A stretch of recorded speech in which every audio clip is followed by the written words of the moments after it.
The Jindal School of Government and Public Policy decided that from August 2020, we'll offer a unique undergraduate program in the country that we are calling BA Social Science and Policy. Now, there are some special features of this program that students interested in taking it ought to know. Firstly, we are using social science in the singular.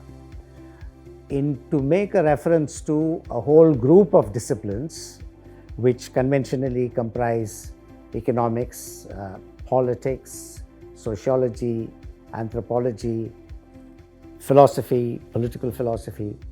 These are regarded as the social sciences. They have to do with the study of human beings and their relationship to society.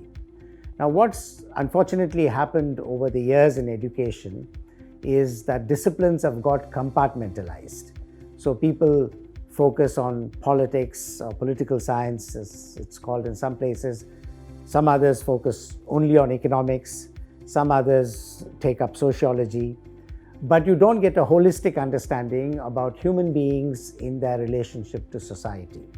Now, at an undergraduate level, I think it's important that we overcome this compartmentalization. We look at an understanding of how people connect to society, and that they learn enough about the insights from each of these key disciplines to become well-educated people who could at a later level choose to specialize in one or the other social science, right? So, and the aim here is that you need to grasp these disciplines and the insights from these disciplines holistically, and you need to be able to apply that knowledge for policy purposes. You see, knowledge is of two kinds. One, knowledge for its own sake, knowledge builds on itself. And the other is knowledge that you put to practical use. So our emphasis in this program is that our students should be able to apply this knowledge for practical purposes, which is why the emphasis on policy.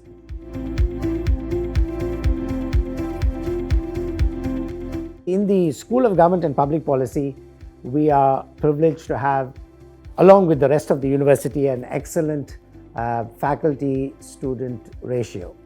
In this school, it's even better than in the other schools. It's about 1 faculty to 8 students.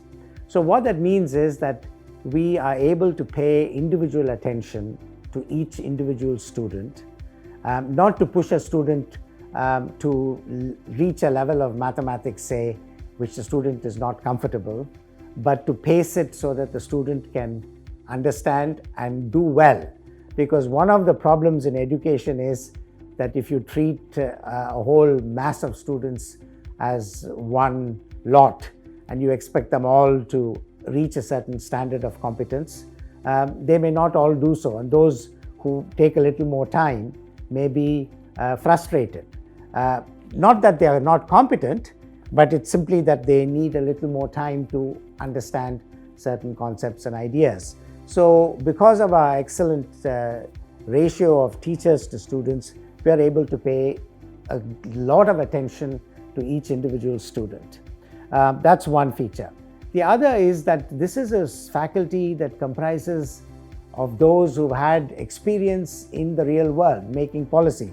For instance, I worked for 8 years in the Ford Foundation, which was a grant-giving philanthropy, and for 22 years in the United Nations Development Program, working on governance and policy in about 25 countries across the world, most of them in the Asia region.